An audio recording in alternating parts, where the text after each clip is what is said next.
All right, thank you. This week's theme is slightly similar with last week, but we have more focus on the foreign language classroom. While last week we focused on more general issue gender and language education. Jadi yang sekarang ini lebih spesifik, lebih kecil lagi. Hanya fokus ke foreign language classroom.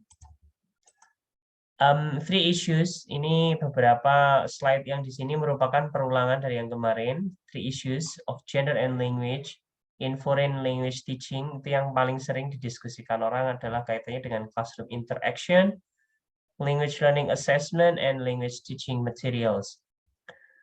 Last week I asked you to write an analysis like a pilot project on language teaching materials. And we will do something quite similar to it later on with more serious and larger data. And hopefully we can use it for something interesting this semester.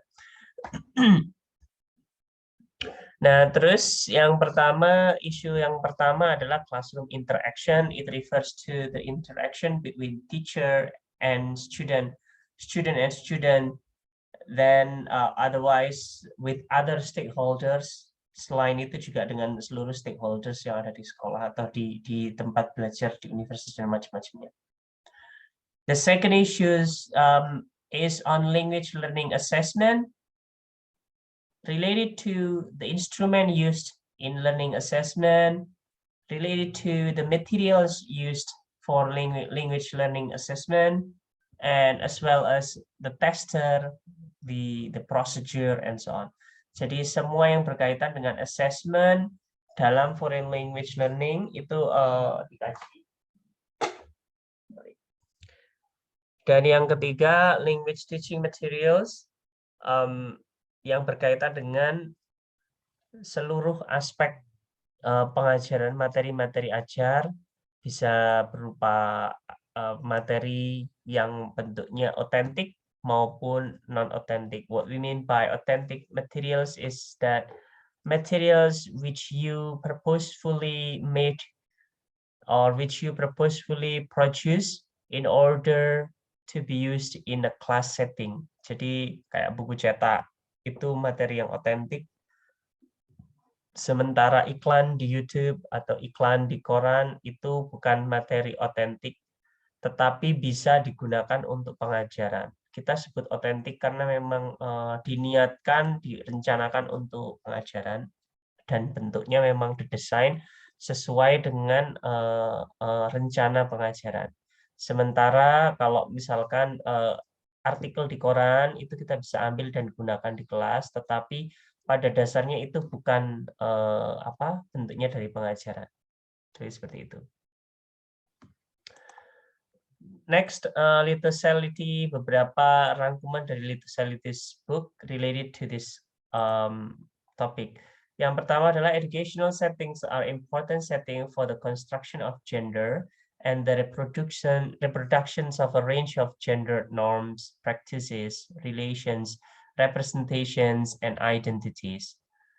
Jadi ini yang membuat kenapa setting education semacam universitas ataupun sekolah itu merupakan setting yang sangat penting untuk proses terciptanya gender atau pemahaman terhadap gender ataupun aspek-aspek lainnya yang kemudian salah atau benar. Jadi ketika kita membuat satu aturan, misalkan aturan di mana ada inequality dan inequality itu diperbolehkan, misalkan laki-laki harus duduk di depan, perempuan harus di belakang, sebagaimana yang disampaikan di pertemuan minggu lalu sebagai contoh di salah satu kelas agama, atau misalnya bahwasannya perempuan atau laki-laki harus menggunakan dress code tertentu, misalkan di Prancis atau di Belanda dilarang pakai burka bagi yang perempuan, misalkan mahasiswa perempuan, semacam itu merupakan setting yang kemudian akan membantu mahasiswa ataupun siswa ataupun guru, stakeholder, dan orang di luar sekolah untuk memiliki konstruksi tertentu terkait pemahaman bagaimana gender dibentuk, terus bagaimana mereka melihat gender dia harus diterapkan dan macam-macamnya, dan stereotyping dan macam-macam. Two main theories used. The first theory is dominance theory, referring to the dominance of one of the gender. In this case, most studies refer to that boys have more upper hand compared to girls in educational settings, and then they tend to dominate the classroom time and get more opportunities. While on the other hand, there is another theory, which is difference theories, concentrating on gender differences in girls and boys' choice of subject, level of achievement, and interactional strategies in the classroom. Mereka peneliti bisa fokus ke salah satu teori ini biasanya, penelitian-penelitian yang sebelumnya. Ada yang mengamati bagaimana dominansi salah satu gender, entah itu laki-laki atau perempuan. Ada yang mengamati bagaimana perbedaan gender itu akan mempengaruhi achievement mereka, mempengaruhi pilihan, dan mempengaruhi strategi-strategi lainnya. Dalam penelitian saya waktu saya S3, saya meneliti teachers feedback and impact of the teachers feedback toward the students. Awalnya saya berencana untuk membagi ada differences teori semacam ini. Kalau laki-laki gimana treatmentnya daripada yang perempuan dan macam-macam. Tetapi kemudian waktu itu oleh pembimbing saya agak discourage. Menurut dia itu sangat gender sentris, sehingga lebih mudah kalau bahasa itu dibagi berdasarkan misalkan dia kemampuan bahasa Inggrisnya tinggi atau enggak, kalau misalkan kaitannya dengan feedback semacam itu. Tetapi kalau misalkan it is wider category than that, misalkan pemilihan topik yang tentunya kalau pemilihan topik itu lebih luas, misalkan contohnya misalkan sekarang saya mengajar kelas writing, misalkan saya melihat bagaimana mahasiswa yang laki-laki dan perempuan memilih topik essay misalkan. Nah, ini mungkin teori ini masih bisa dipakai ketika untuk difference theories. Yang jelas, menurut Littosality, findings are inconsistent and depending on various factors. Ada beberapa faktor yang berkaitan, dan kemudian faktor-faktor itu kadang di satu konteks faktor A lebih dominan, sementara di konteks lain faktor B lebih dominan, dan macam-macamnya. Misalkan seperti di tempat saya tinggal di desa di Malang Selatan, maka faktor sosial itu cukup kuat. Sementara kalau misalkan Anda tinggal di kota yang lebih besar, mungkin pressure sosial dalam bentuk masyarakat sekitar tidak begitu kuat, tetapi pressure misalkan yang bentuknya social media, bentuknya sosial tapi dalam media online, itu mungkin bisa lebih kuat. Tapi ketika Anda dalam konteks di mana Anda masih masih SMA, terutama misalkan SMA, SMP, atau SD, peer factor, misalkan faktor yang dari teman sebaya di sekolah, itu kadang-kadang lebih kuat daripada faktor misalkan sosial semacam tetangga atau lain-lainnya. So, different context, different process of language acquisition, different setting, different language, or different aspects to be learned or to be researched may have different factors influencing, and then it influence many aspects of those things. Bisa mempengaruhi, bisa jadi hasilnya, mempengaruhi prosedurnya, atau mempengaruhi aspek di luarnya, misalkan motivasi, atau mempengaruhi aspek-aspek lainnya. Jadi semacam itu. Terus ini yang juga saya highlight sebagai sesuatu yang important, that is textbook is the main objects of the study in many research in this area. Mayoritas fokus ke textbook, dan kemudian mayoritas fokus ke penggunaan textbook di second and foreign language. Di sana ada penggambaran banyak finding yang menggambarkan bahwasanya females cenderung underrepresented, terus kemudian male characters overrepresented. Tidak berarti risetnya yang meng-highlight female or male, tetapi lebih ke bahan materi yang mereka analisis menunjukkan bahwasanya textbook pengajaran English as a second or English as a foreign language or any other language as a second or foreign language mostly pictured female, less than male, or mostly picture male characters having more apprehended and more powerful and more role than the female characteristics. Than female character. Terus, tetapi yang juga ditunjukkan bahwasanya adalah bahwasanya female characters having more encouraging verbal, terus kemudian mereka lebih sedikit interrupting, terus mereka lebih sedikit berpartisipasi, mereka lebih banyak minta maaf, mereka cenderung mudah untuk setuju dan macam-macam. Ini beberapa gambaran dari beberapa riset yang terdahulu. Nah, kemudian saya tadi mencoba mencari beberapa recent publication, most cited recent publication on this area.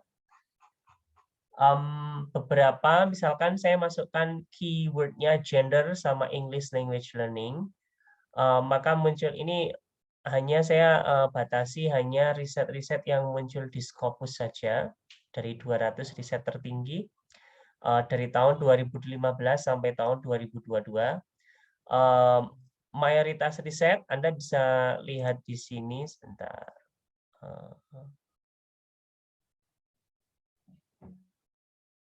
Bagaimana caranya? Anda bisa lihat di sini, ini bagian ini site ini jumlah orang yang mengutip riset tersebut. Terus kemudian ini ranking dia dari mulai yang paling terkenal, most cited sampai yang tidak. Ini title penelitiannya. Publication ini referring to jurnal ataupun yang memuat ataupun lainnya. Year ini menunjukkan tahunnya. Ini mayoritas penelitian-penelitian di jurnal atau artikel bergengsi semacam sistem ini cukup bergengsi, sangat bergengsi sekali. Cognition, ini sistem muncul beberapa kali. Terus Computer and Education, CALL, Computer Assisted Language Learning, ini juga jurnal yang cukup signifikan impact-nya. Nah, jadi dari jurnal-jurnal ini Anda bisa lihat di sini lebih saya zoom dulu. Bahwasannya temanya sebenarnya jauh lebih wide and various rather than just what lately discussed. Jadi semacam ada yang mulai dari aspek phonics, jadi ini phonology-nya, terus racial disparities in automated speech recognition, terus penggunaan computer technology, terus equal opportunity and MOOC. Ini MOOC berarti mass open online course. Terus penggunaan strategi misalkan dalam assessment metric consensus cognitive battery, ini dalam assessment. Survei berarti ini review artikel sebelumnya dan macam-macam. Jadi range-nya jauh lebih luas daripada yang di-highlight itu sebenarnya. Cuman bisa jadi kalau kita analisis lebih banyak, maka mungkin munculnya cukup seragam. Nah, dari situ saya ingin nanti kita coba analisis beberapa. Jadi yang akan kita lakukan setelah ini, kita akan mengecek dari tren baru ini. Ada 3 yang sudah saya siapkan, biar Anda tidak bingung mencari bacaan. Akan lebih mudah kalau misalkan kita langsung saja. Jadi akan saya siapkan 3 artikel, terus kemudian saya akan kirim ke Telegram dan juga ke chat di sini. Anda bisa pilih salah satu artikel, akan lebih mudah kalau misalkan satu orang memilih artikel yang berbeda dari yang lainnya, Jadi itu akan kita bisa lebih banyak tahu artikel yang berbeda-beda. Terus masing-masing silakan skim through the article just for 10 minutes only atau 15 at maximum. Terus kemudian nanti kita setelah itu kita balik lagi, kita diskusi lagi untuk secara singkat. Right. Baik, di sini sebelum kita coba aktivitas ini ada apa? Ada yang mau ditanyakan dulu? Silakan kalau ada yang ingin ditanyakan. Any question? Soal aktivitasnya tadi, Sur. Kurang jelas sepertinya tadi. Gimana? Soal apa, Mas? Soal aktivitas. Aktivitasnya sebentar. Untuk aktivitasnya, jadi habis ini saya akan unggah 3 artikel. Nah, 3 artikel ini semuanya diambil dari list yang tadi, yang ada di Scopus tadi. Itu berarti dia artikel yang cukup sering atau paling cukup populer, sering dikutip orang. Kalau dia paling sering dikutip, termasuk paling sering dikutip orang, berarti dia ini banyak orang yang cenderung percaya ataupun cenderung mengikuti artikel tersebut. Nah, kita akan menganalisis artikel itu. Saya nanti akan gunakan guideline yang tadi. Kita ada beberapa finding dari Lithosality. Salah satunya adalah bahwasannya teori mayoritas dalam penelitian-penelitian terdahulu yang di bidang foreign language learning itu cenderung kita menganalisis dominance atau differences-nya. Terus yang kedua, selain itu yang dianalisis itu cenderung textbook-nya. Terus digambarkan dalam textbook itu seperti ini kayak gitu. Nah, saya ingin teman-teman mencocokkan. Kira-kira benar nggak sih dugaan lithosality itu? Apakah juga relevan dalam riset Anda? Kalaupun tidak, misalkan kira-kira di situ risetnya temuannya apa? Semacam itu. Oke. Baik, Sur. Oke, baik. Sederhana saja, tidak usah terlalu tidak usah terlalu detail. Kita cukup skim through teks. Jadi dibaca ringan saja. Terus kemudian kita diskusikan bersama-sama. Do not worry about making mistakes. Tidak masalah sama sekali. Right, saya barusan mengirim filenya 3 ini ke chat grup ini dan juga ke Telegram grup kelas. Silakan spend time 10 or 15 minutes just look at the actual article, skim through the article, terus point out atau highlight beberapa bagian yang menurut Anda kira-kira penting dari artikel tersebut. Gitu aja. Oke, baik, silakan bisa pilih artikel manapun. Tapi kalau misalkan bisa rata akan lebih bagus lagi. Dipersilakan. Kita coba waktu kita 15 menit dari sekarang. Nanti setelah itu kita kembali lagi ke sini. Silakan langsung sambil dibaca. Saya akan tunjukkan slide yang kita tadi gunakan. Sebentar. Sebagai panduan kita.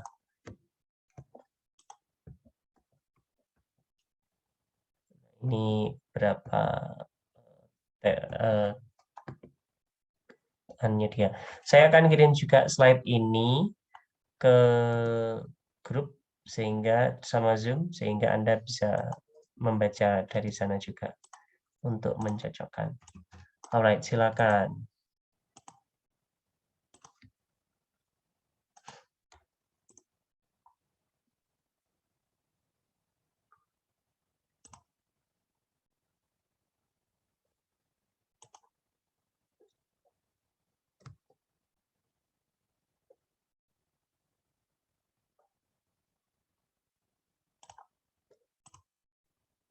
Oke.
All right, everyone.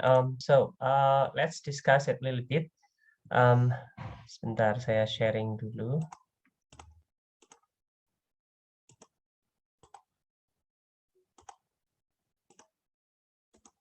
Nah, ini ada yang artikel pertama dari Changing You, Zoltan Dornier sama Kata Caesar. Sebentar, saya share. Nah, Zoltan Dornier sama Kata Caesar ini penulis yang cukup aktif menulis. Mereka ini dulunya di Oxford Uni, tapi Zoltan Dornier ini kemudian dapat professorship atau menjadi visiting professor gitu di University of Nottingham. Saya baca beberapa bukunya Zoltan Dornier. Ini sangat produktif mereka. Nah, ada yang menganalisis riset ini enggak barusan?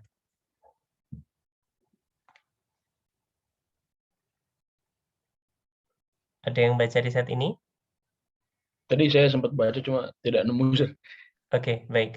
Baik, di sini dia membandingkan laki-laki sama perempuan, bagaimana motivasi, visi, sama gendernya. Ya enggak sih? Mungkin beberapa, kalau misalkan Anda tipsnya akan lebih mudah kalau misalkan satu Anda baca abstraknya dulu, setelah baca abstraknya, terus baca research question-nya, dari situ baru kemudian bisa lihat yang lainnya, bagian yang terpenting. Bisa lihat datanya juga misalkan. Kita nggak lihat detailnya dulu, intinya dari sini misalkan dari abstraknya saja, jadi dia ada perubahan di mana membandingkan motivasinya laki-laki sama perempuan. Dan yang kemudian itu dia tidak spesifik menjelaskan hasilnya bagaimana, tetapi ada perubahan positif dan perubahan negatif terhadap kapasitas imagery mereka over time gitu. Mas Sarai bisa menambahkan, Mas, apa aja yang tadi ditemukan di situ?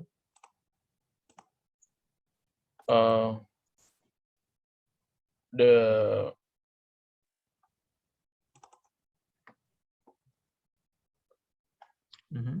Jadi saya sempat baca, cuman saya ganti yang lain. Oke, Soalnya oh, baik.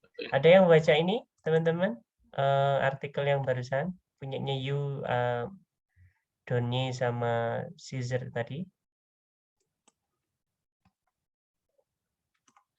Tidak ada, kita skim through saja. Jadi Anda akan lihat di sini ini cukup detail menjelaskan, dia teorinya cukup oke, terus kemudian datanya itu sangat statistik sekali di bagian bawah ini nanti. Nah, ini dia datanya besar, penelitiannya itu totalnya 10.500 mahasiswa. Jadi ini penelitiannya kuat. Kalau Anda punya penelitian dengan data sekian tuh kayaknya mudah untuk masuk jurnal-jurnal besar. Tapi kalau misalnya datanya kecil, yang disurvei orang 20, 30 itu cenderung lebih sulit. Nah, kita fokus ke datanya dia sama finding-nya saja. Bahwasanya dia menurut vision-nya dia bisa melihat di sini bahwasanya untuk university students ada sedikit perbedaan antara male. Sebentar, saya point out mana annotation-nya. Nah, di sini bisa lihat ada sedikit skor yang berbeda terkait bagaimana masing-masing students itu vision-nya terhadap partisipan. Terus contoh lainnya, data lainnya, ini vision itu pandangan ke dirinya, self vision-nya ya. Ini Anda lihat yang male, terus yang ini F-nya yang female. Kalau yang English major, Anda bisa lihat ini masalahnya ada standar deviasinya ini, jadi agak sulit mengukurnya. Ini tidak sebanding. Sebentar, saya carikan yang lebih mudah dilihat. Nah, ini untuk yang keseluruhannya ini ya. Oke. Sebentar.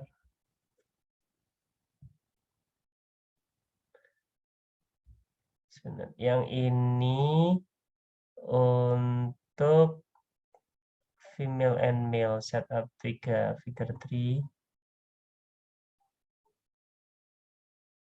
Oke. Datanya agak detail. Ini sangat berat kuantitatifnya. Tapi memang penelitian semacam ini yang sekarang disukai oleh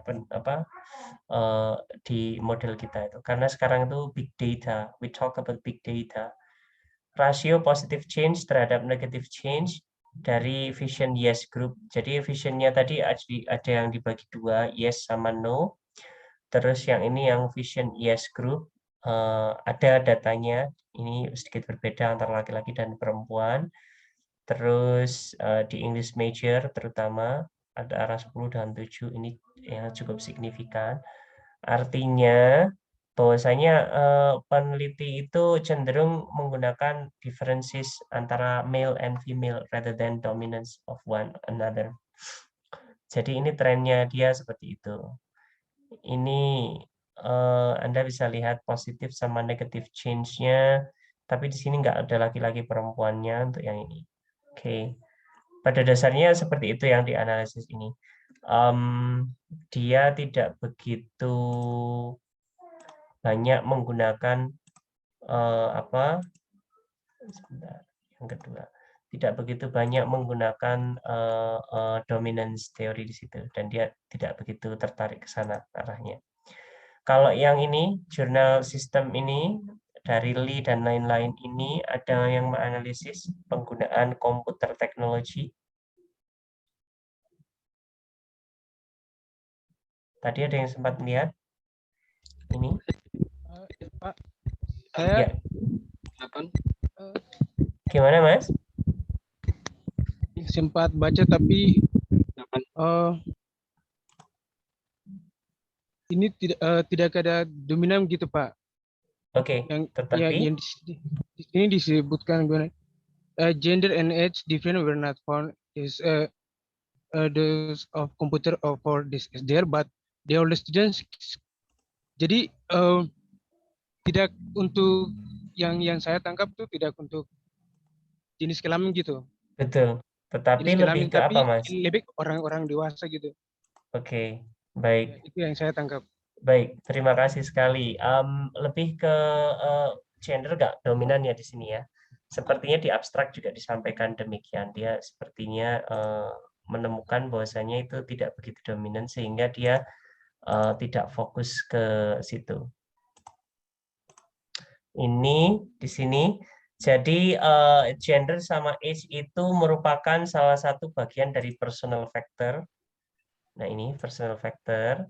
Terus ada 3 SDL faktornya. Selain ini yang dia tentukan self management, desire for learning, sama control, terus dihubungkan dengan personal factornya.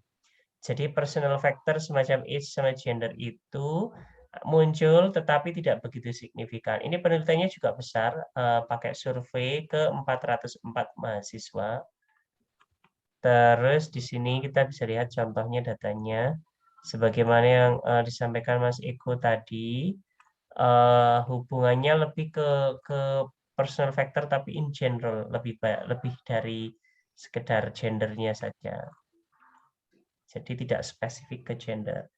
Di sini ada misalkan beberapa variabel, tapi ini standar deviasinya, jadi nggak begitu kelihatan di sini. Cuman kita bisa melihat sedikit bahwasanya ada sedikit perbedaan misalkan. Di sini misalkan yang mencolok, sebentar anotasi saya.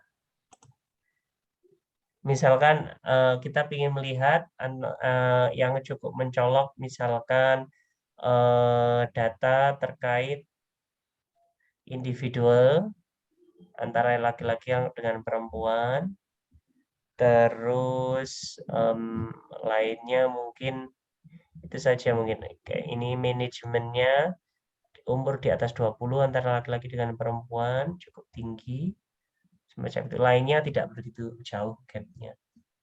Jadi misalkan kalau muda sama tuanya mungkin juga ada perbedaan juga, sebagaimana yang disebutkan Mas Eko tadi. Ada beberapa yang turun dan ada beberapa yang standar deviasinya naik. Ini gambarannya tadi ya, bahwasanya ada pengaruh kuat, tetapi sebagaimana disampaikan Mas Eko tadi, yang lebih kuat adalah age-nya. Ini ditandai dengan label yang lebih tebal daripada gender sama gender plus age-nya. Dia skornya jauh lebih tinggi, misalnya seperti ini 17 dan ini 12. Padahal yang lainnya skornya relatif di bawah 1 semuanya. Oke, ada lagi yang ditambahkan Mas Eko atau yang lainnya yang membaca artikel ini juga? What do you think? Big datanya menggunakan ini sir, postgraduate sama undergraduate students. Betul. Thank you so much. Itu juga mungkin akan berpengaruh juga karena kalau postgraduate sama undergraduate itu gap-nya jauh berbeda gitu. Apa ya? Gap perbedaan konsepsi terhadap ini kan kesiapan dalam menggunakan teknologi dan macam-macam itu jauh berbeda. Contohnya seperti ini, sebagai ilustrasi ini pengalaman pribadi. Jadi ada mahasiswa essay writing di kelas saya, ini semester 2, ada 2 orang yang tidak punya laptop. I assure the class that you will be fine without having laptop, asalkan Anda bisa mengakses ngetik di fasilitas Google Apps, misalkan pakai Google Docs dan macam-macam dari gadget Anda. Anda tidak akan masalah karena saya menggunakan biasanya tugas-tugas saya kumpulkan online dan macam-macam. Jadi semacam itu. Tetapi it's really difficult to find student of postgraduate students who do not have or who do not understand laptop atau teknologi semacam laptop atau komputer. Jadi mayoritas kan lebih serius. Jadi itu biasanya jauh berbeda gitu datanya kalau misalkan gap-nya jelas seperti itu. Kecuali kalau misalkan anak semester 1 yang usianya 18-an misalkan dengan anak semester 5 yang misalkan setelah 20, tapi di 20 awal kayak gitu. Mungkin gap-nya mungkin hampir sama, mayoritas semacam itu. Thank you so much. Ada lagi masukan dari teman-teman selain itu tadi? Silakan kalau ada tambahan lainnya. Sama ini, sir. Begitu banyak faktor dari desire for learning. Betul. Yang mana itu ada di sini? Can we see it? Kalau nggak salah di halaman 8 mungkin. Coba yang ini. Yang ini? Iya, sir. Right. Oke. Ini cukup tinggi juga. Jadi ini 0,04 dan macam-macam ini adalah standar deviasinya. Kalau standar deviasinya 1 itu perfect, itu impossible. Biasanya standar deviasi itu ya antara 0 sampai di bawahnya 1. Tapi kalau misalkan lainnya 0,01, 0,2, terus yang ini tinggi 0,11 sama 12 sama 17, berarti kan dia di atasnya 0,10. Itu berarti cukup signifikan angkanya. Coba seperti itu. Alright, thank you so much Mas Zaid dan Mas Eko. Terus artikel yang terakhir ini dari orang Iran. Saya pernah membaca 1 kali artikelnya Ehsan Namaziandost ini. Dia sangat aktif menulis, sangat aktif, hampir setara dengan profesor-profesor kita. Tapi dia bukan profesor, belum profesor. Dia masih lecturer. Tapi dia, saya salut, dia sangat aktif sekali menulis. Nah, ada yang membaca artikel tentang ini, self-efficacy sama gender di flipped classroom model itu? Saya. Ya, silakan bisa ngasih di skip ilustrasinya, kira-kira dia ngapain di situ. ini bereksperimen apakah pria atau wanita ini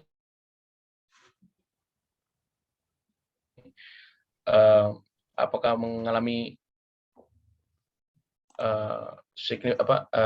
perubahan signifikan yang berhubungan dengan self efficacy setelah pencampuran apa namanya pencampuran flip classroom strategi itu, Sir.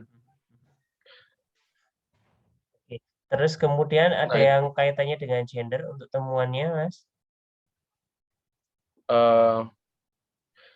Kalau menurut ini there was no significant difference in the means of achievement scores across gender with the intervention of flip classroom strategies.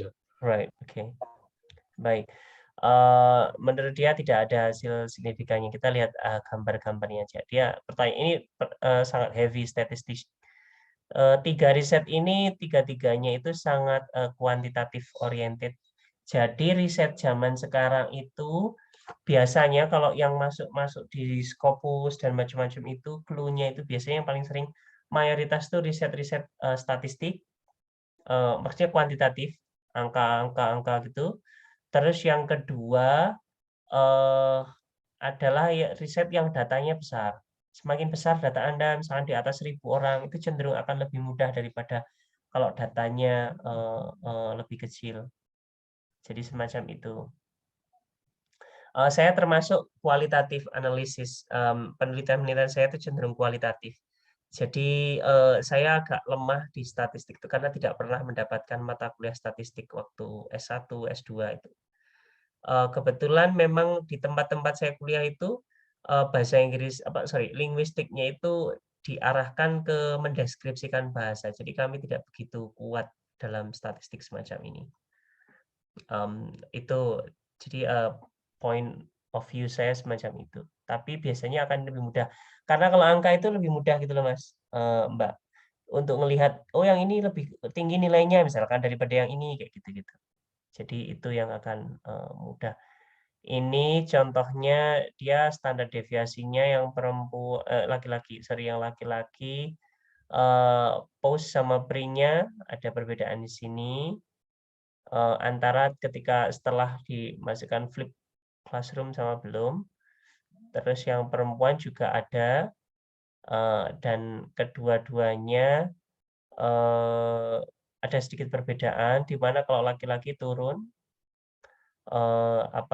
standar deviasinya, sementara yang perempuan naik. Jadi semacam itu. Dia bilang bahwasanya itu normal menurut temuannya dia. Oke, isu gendernya yang lain ada lagi di situ yang didiskusikan dia, Mas?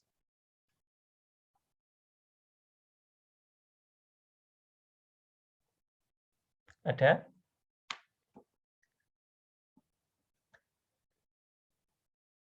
Menurut autornya teori FCM ini lebih cocok ke wanita. Betul. Karena FCM di sini flip classroom management-nya itu encouraging student untuk active learning, group discussion, kolaborasi, problem solving and so on. Menurut dia itu lebih pas untuk konteksnya perempuan gitu. I have no idea why. Mungkin ini cukup ekstrim klaimnya bahwasanya ini lebih cocok untuk perempuan. Kalau misalnya kita kelasnya itu campur, itu kan agak sulit kalau misalnya satu teori cenderung cocok untuk yang lainnya. Tapi anyway ini cukup menarik risetnya. Right, itu tadi 3 riset yang sering dikutip, terutama paling sering dikutip. Salah satu dari beberapa riset yang paling sering dikutip antara tahun 2015 sampai 2022. Nah, yang selanjutnya aktivitas kedua adalah saya ingin kita have a look at your friends analysis yang minggu lalu. Jadi minggu lalu saya minta teman-teman untuk having a look on one of the material in repository Kemdikbud, terus ambil satu materi di sana, Terus coba have a look, just find 1 or 2 small data, cari data simple saja, terus lihat kira-kira data itu menunjukkan indikasi adanya isu terkait gender atau enggak. Dan sepertinya tadi saya baca 2 yang sudah submit itu cukup menarik temuannya. Sebentar kita tunjukkan. Sebentar, saya taruh mana ya?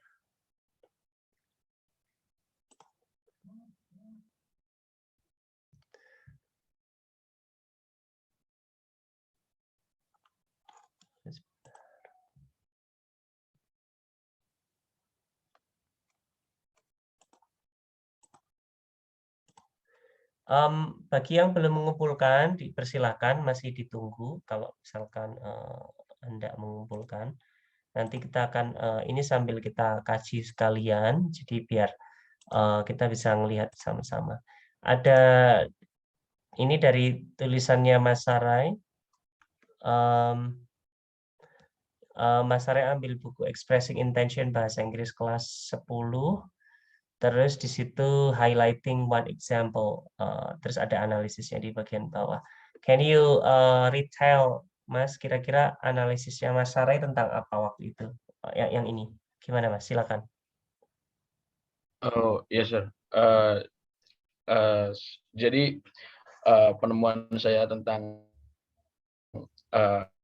ada mungkin ketertarikannya dengan materi lithosality yang teori yang language test can include gender stereotype, and because some women and men are supposed to be in certain roles, and this text explains that men are supposed to be doing outdoor activities like fishing, and it is also mentioned that it is not only Bayu who go fishing, but his father and his uncle, not his mother or maybe his sister.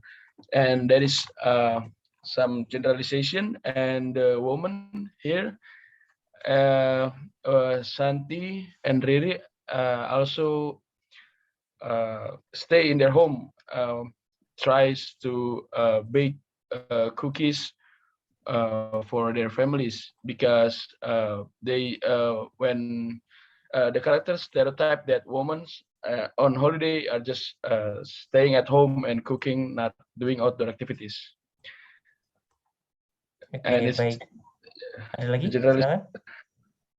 Sudah. Oke. Baik, itu idenya Mas Sarai, bahwasanya dalam buku-buku kita ada sedikit bias gendernya ya Mas ya. Di situ di antaranya itu kelihatan. Kalau yang dari sini coba kita cek bagian mana yang kelihatan sebagai bagian itu tadi apa yang cukup. Nah, misalkan ini di sini Santi diskusi dengan Bayu gitu. My dad and I are going to go fishing. Fishing, are you going to fishing in the river near your house? No. Ini jauh. Would you like to come with us? Fishing, that sounds great, but I would rather stay at home than go fishing. Terus ngajak Riri, terus Riri sudah ada planning dengan temennya. Bisa jadi di sini yang mau ditunjukkan itu adalah proses inviting-nya ya, yang sebagaimana di highlight oleh pengarang. Are you going to dan macam-macam di sini. I would like to, saya mau ini, mau itu dan macam-macam. Tapi bisa jadi ada juga bias gendernya juga di situ. Soalnya contohnya misalkan Bayu ngajak Santi sama Riri, dua-duanya kepada sama-sama nggak mau juga kayak gitu. Terus yang lainnya mungkin kita bisa lihat ginger cookies. Luckily your mom is a real baker, isn't she?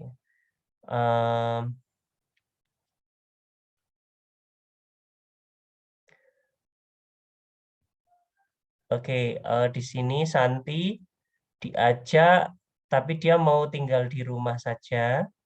Terus kemudian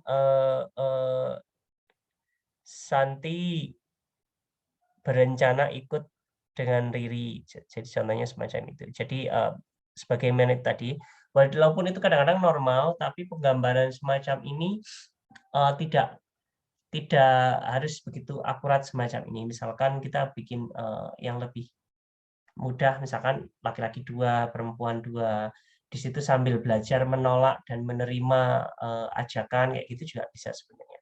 Kalau di sini kan dua-duanya menolak juga kayak gitu. And this is quite interesting finding.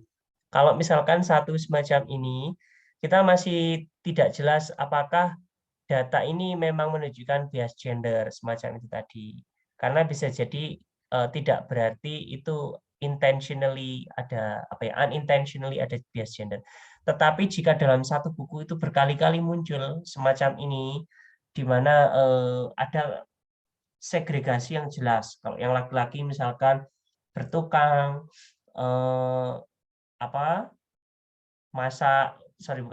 berburu, terus kemudian mancing dan macam-macam. Terus sementara yang perempuan masak, terus menjahit dan macam-macam, berarti itu kayaknya ada kecenderungan ke arah sana. Thank you so much. Yang kedua ini dari punyanya Mas Zidan. Mas Zidan ambil buku Gender Equality in Education in Indonesia. Terus ini lebih ke apa? Bukunya ini bukan buku ajar tapi lebih ke buku penelitian gitu ya Mas ya. Bagaimana ini? Artikel, Sir.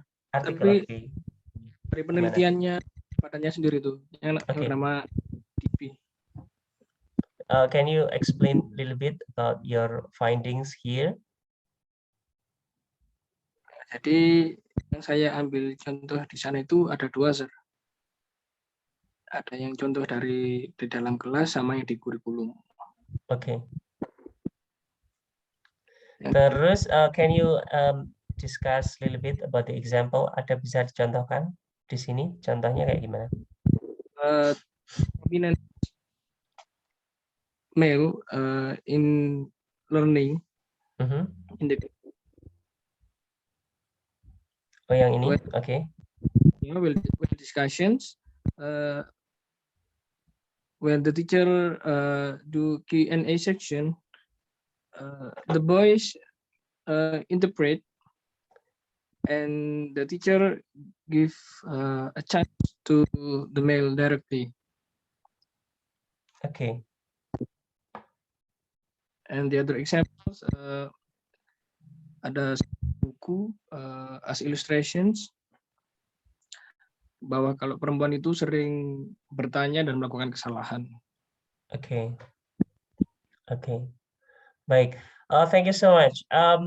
Ini menunjukkan dua model ini punyanya Mas Zidan dan Mas Sarah ini merupakan analisis yang menggunakan teori dominance yang kita kaji tadi. Sebentar, saya share ulang yang kaitannya dengan dominance itu. Dominance dari mana?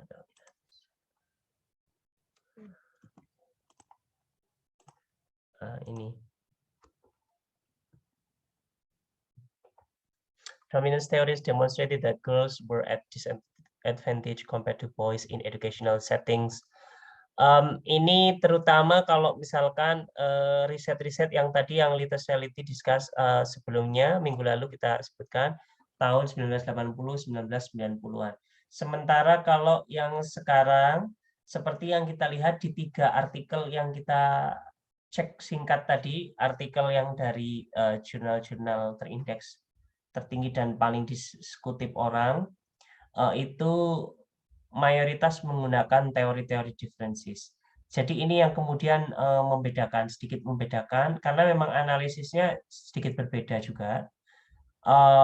Analisisnya bukan model ke survei, ke buku-buku, tetapi ke orang langsung. Mungkin model yang paling pas adalah teori-teori perbedaan-perbedaan daripada dominance theories. Tapi ini menunjukkan bahwasanya kedua tren ini cukup relevan untuk kasus yang kita lihat tadi.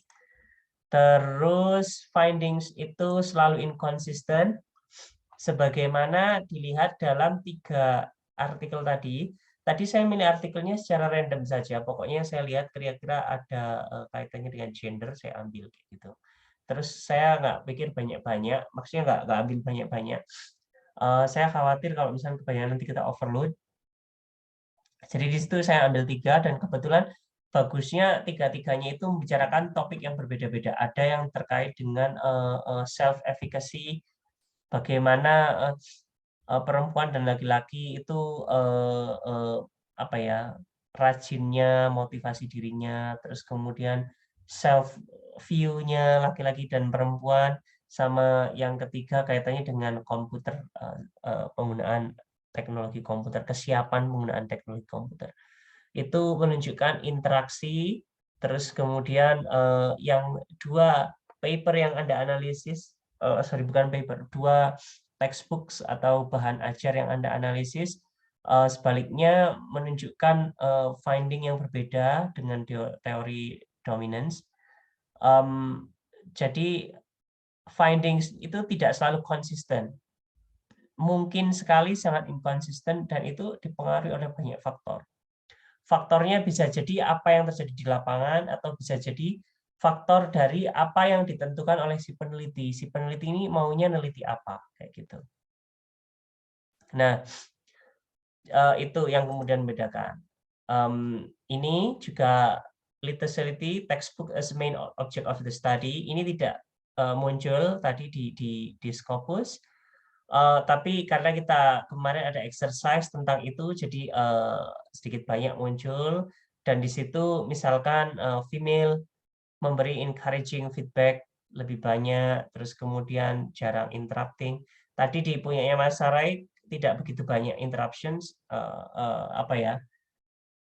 turn taking, istilahnya turn taking, gantian dalam ketika berbicara itu cukup relax, di satu bicara sampai selesai baru satunya, jadi tidak banyak potong-potongan.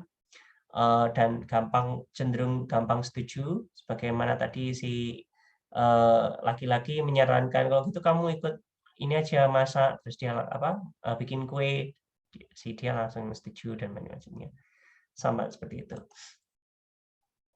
Right, so we are coming to the last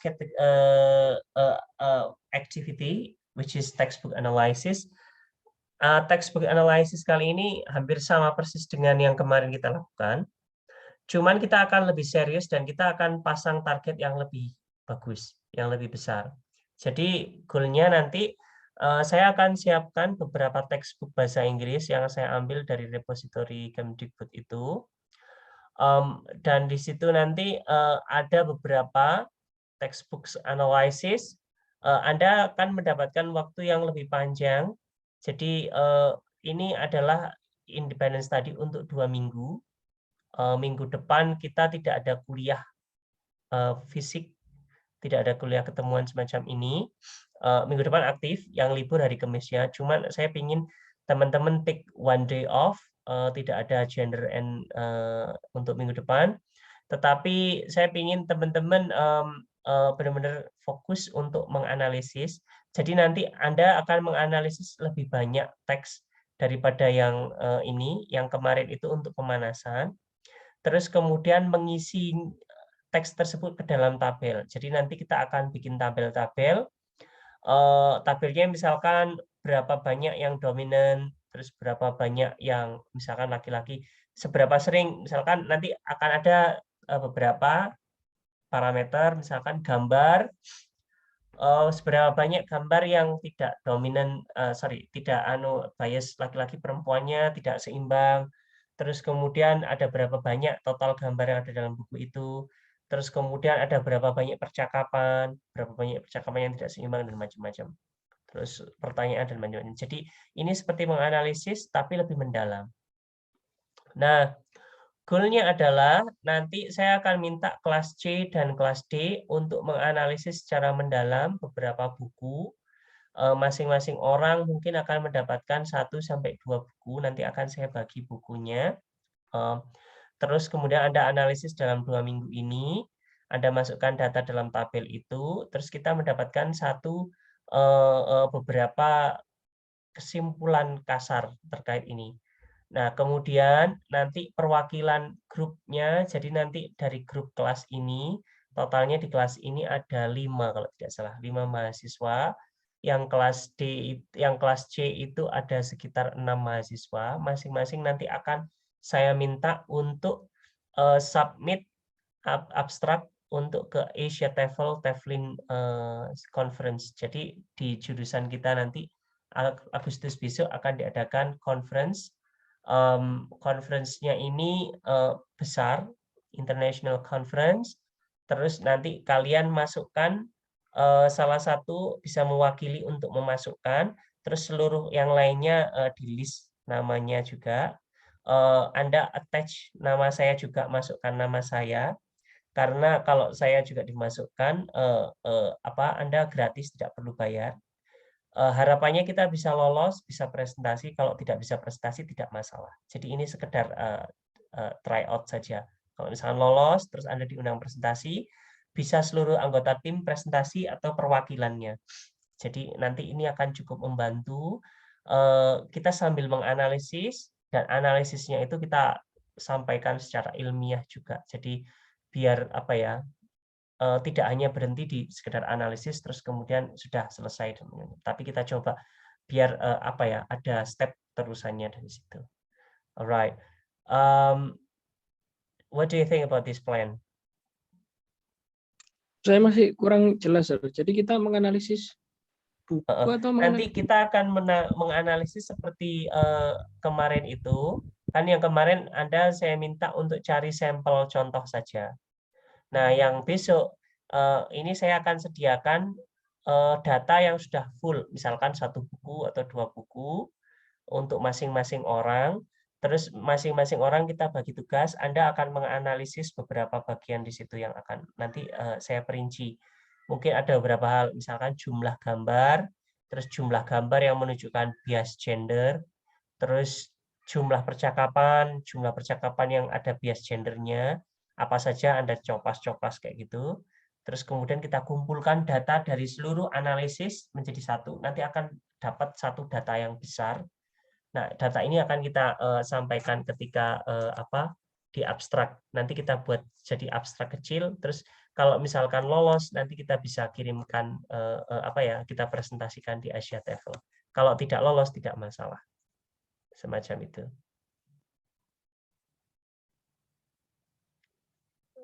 Masih bingung? Berarti deadline-nya berarti minggu depan ya? Untuk deadline-nya tanggal, sebentar, saya periksa dulu. Saya tunjukkan tanggal kalender dulu ya, sebentar. Kalender.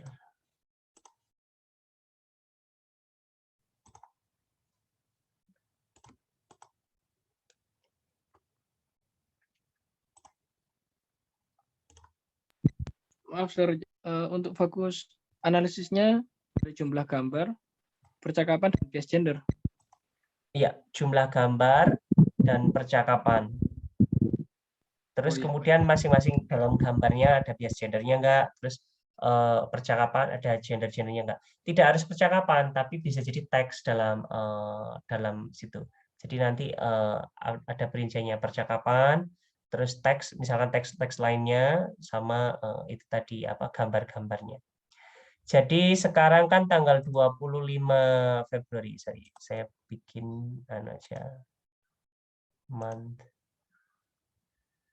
Ini tanggal 25. Bentar. Ini kelihatan layar saya ini? Lihat, Sir. Oke. Baik, sekarang kan tanggal 25. Minggu depan, hari Jumat depan, tanggal 4. Anda libur. Nah, idealnya tugasnya akan dikumpulkan tanggal 11. Tetapi kita ada deadline ini tanggal 8 Maret. Itu deadline abstrak untuk Asia TOEFL. Jadi saya ingin kalau bisa tanggal 4 itu sudah dapat data angka-angkanya, misalkan gambarnya berapa dan macam-macamnya, angkanya. Terus nanti dalam waktu 3 hari itu nanti teman-teman akan konsultasi dengan saya untuk bikin abstrak pendek 100 kata atau 150 kata untuk kita upload. Nanti total datanya yang lain-lainnya itu nanti bisa nyusul tanggal 11. Deadline, sorry, tanggal 10 ini deadline-nya. Tanggal 11 kan kelas, tanggal 10 berarti. Jadi deadline untuk tugasnya sebenarnya tanggal 10 untuk ngumpulin data dan macam-macam. Cuma kita butuh data, misalkan jumlah gambarnya ada berapa, terus kemudian jumlah gambar yang ada gender, bias gendernya ada berapa, terus bias gendernya gimana, misalkan laki-laki dominan, tidak dominan, kayak gitu-gitu. Yang gambar perempuan berapa, terus kemudian, sorry, bukan gambar, yang teks atau percakapan ada berapa jumlahnya dalam satu buku itu. Terus yang kelihatan gendernya, bias gendernya itu ada berapa kasus. Misalkan dalam satu teks ada 2 atau 3, Anda bisa tulis 2, 3, dan macam-macam. Macam itu. Itu angkanya itu kalau bisa minggu depan tanggal 4 itu sudah kita dapatkan. Terus nanti kita bikin abstrak singkat, nanti kita bisa submit sebelum tanggal 8 ke Asia TOEFL itu. Terus untuk detail Anda, misalkan kutipannya dan macam-macamnya itu tanggal 11. Tidak masalah dikumpulkan tanggal 11. Right. Is it manageable? Itu apa, Sir? Baik, gimana?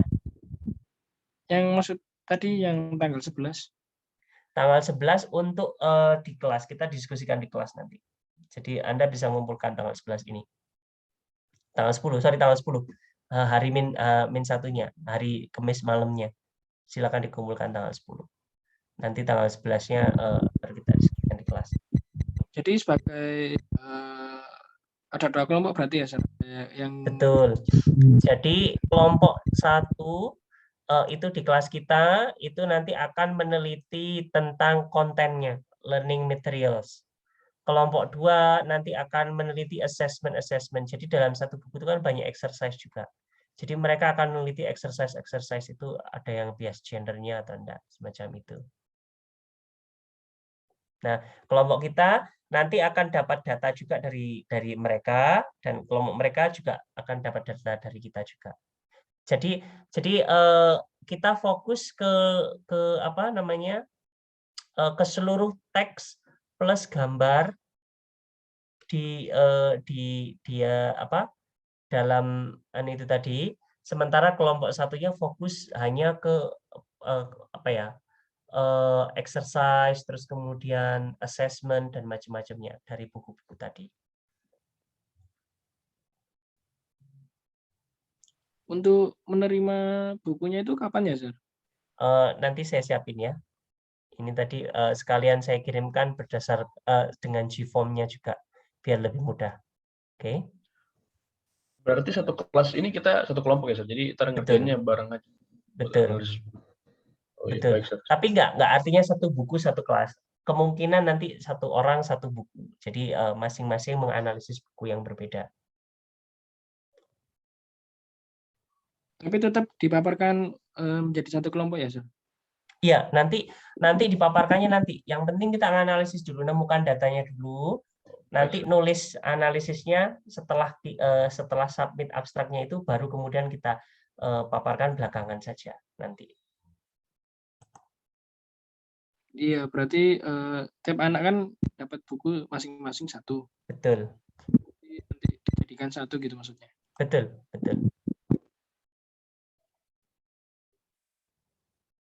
Jadi ini sekalian kita latihan untuk conference. Conference ini gratis untuk dosen-dosen UM. Ini conference besar, Asia TOEFL itu conference level dunia. Kebetulan kita jadi host, saya jadi wakil ketuanya juga. Dan mumpung kesempatannya kita di UM saat ini, kita coba. Karena ini apa ya? Ini tidak bisa kembali ke satu host lagi. Jadi tahun depan sudah tidak bisa di UM lagi atau tahun-tahun depannya. Maksudnya kalau ini yang terakhir itu di India.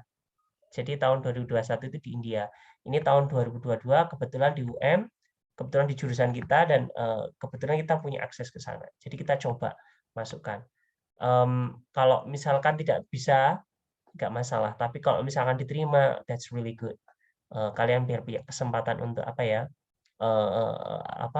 Untuk mengasah skill untuk presentasi juga. Jadi seperti itu. Nanti saya beri detail lebih lengkap lagi, nanti saya buatin video juga untuk panduannya biar teman-teman tidak begitu bingung. Alright.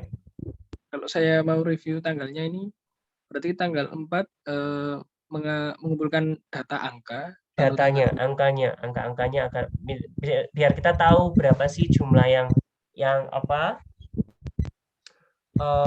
yang bias gender, seberapa signifikan di buku-buku tersebut. Terus kemudian antara tanggal 4 sampai tanggal 7 itu kita akan bikin abstrak. Nanti kemungkinan ada 2 abstrak. Satu abstrak dari kelas kita, satu abstrak lagi dari kelas sebelah. Kelas kita nanti akan fokus ke konten materinya. Jadi kontennya language learning materials tersebut. Kalau kelas satunya akan fokus ke assessment yang ada di buku tersebut. Jadi buku-buku tersebut.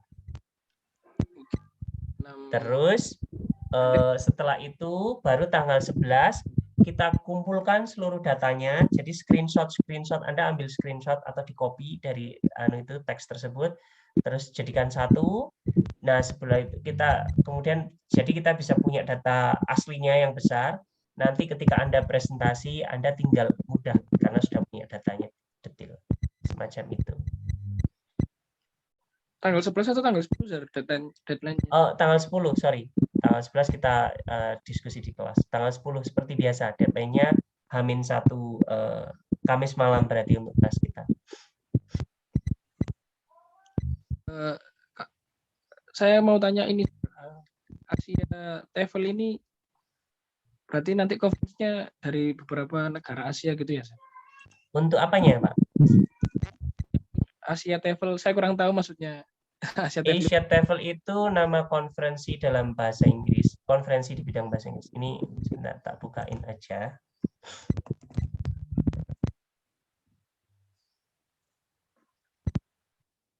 Yang 2002 Asia TEFL 2002 UM.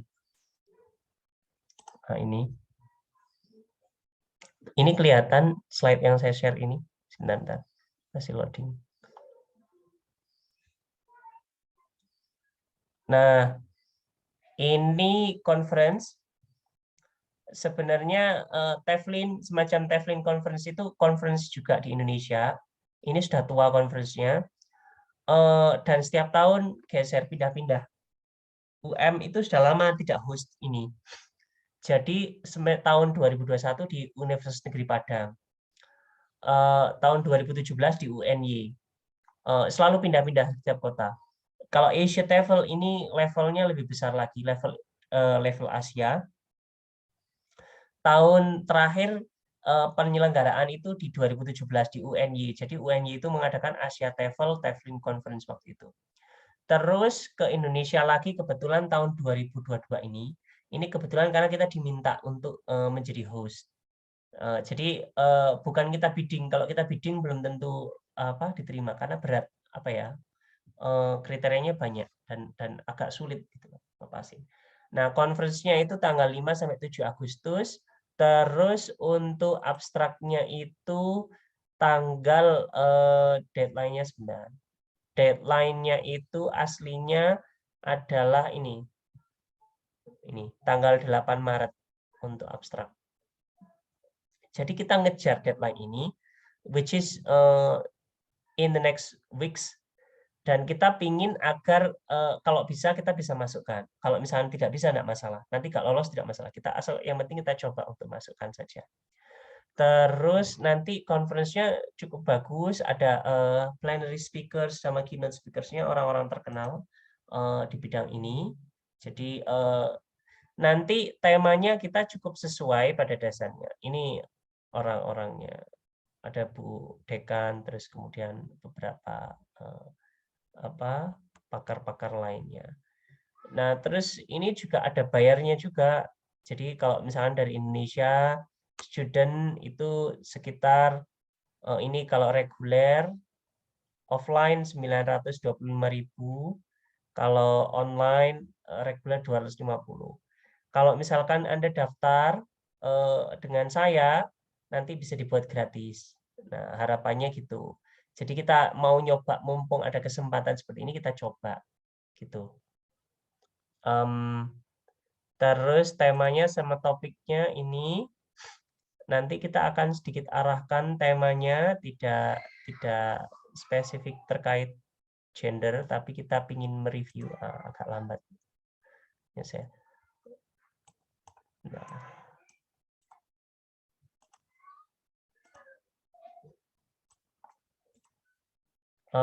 Ini saya coba attendance list, silakan diisi attendance list di Gform. Oh sorry, di Zoom. Ini kok agak lambat internetnya. Oke, ini dia topik.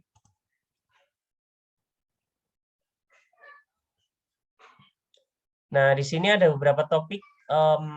Salah satu topiknya itu ada yang cukup cocok dengan kita. Misalkan topik nomor 1 kurikulum, syllabus and material design. Terus kemudian ada topik lainnya yang juga banyak, misalkan language testing, assessment, ini juga masuk. Terus other related areas, kalaupun misalkan, jadi banyak sekali. Kita punya peluang banyak untuk masuk ini. Jadi kita mau nyoba untuk ini. Right. Oke. Cukup oke. Untuk panduannya itu kemungkinan berisi tentang cara konferensinya atau? Oh iya, iya. Panduan itu kaitannya dengan itu. Jadi kita nggak usah terlalu pusing dengan ini dulu. Yang penting kita analisis data, terus kita bikin abstrak, masukkan. Nanti April pengumumannya kalau lolos, baru kita persiapkan conference-nya. Mau conference, mau coba atau enggak kayak gitu. Kalau misalkan belum tidak lolos ya sudah gitu aja. Yang penting kita mencoba, jadi kita belajar latihan doing something with the data we have in class, semacam itu. Oke, sir. Oke, baik. Itu ada lagi pertanyaan lain? Silakan. Mas Eko, Mas Sarai, ada pertanyaan? Sudah, sir. So Okay. I think it's very clear. Right, oke, baik. Nanti saya kirimkan juga Gform-nya. Nanti Anda bisa mengisi datanya di dalam Gform ataupun spreadsheet. Saya lihat dulu ya, lebih mudah kalau pakai Gform atau spreadsheet untuk data kita. Nanti baru kemudian kita lebih detail lagi setelahnya. Alright, baik, itu saja dulu. Terima kasih teman-teman. Harapannya ini bisa dianggap sebagai challenge to make you better, bukan untuk memberatkan, tapi kita mengasah skill kita sekalian. Jadi kita benar-benar into terhadap kajian data ini, sehingga nanti siapa tahu ini bisa jadi inspirasi juga. Oh, saya ingin bikin skripsi atau tesis atau tentang disertasi tentang bidang ini, which is I think really possible. Jadi ini bisa jadi alasan yang cukup membantu teman-teman nanti. Alright, that's all for today. Thank you so much for joining the session. I will see you again in the next 2 weeks. Minggu depan libur. Next 2 weeks we will see you again. That's all for today. Assalamualaikum warahmatullahi wabarakatuh. Waalaikumsalam. Waalaikumsalam. Have a good weekend, everyone. Thank you, sir. Bye-bye.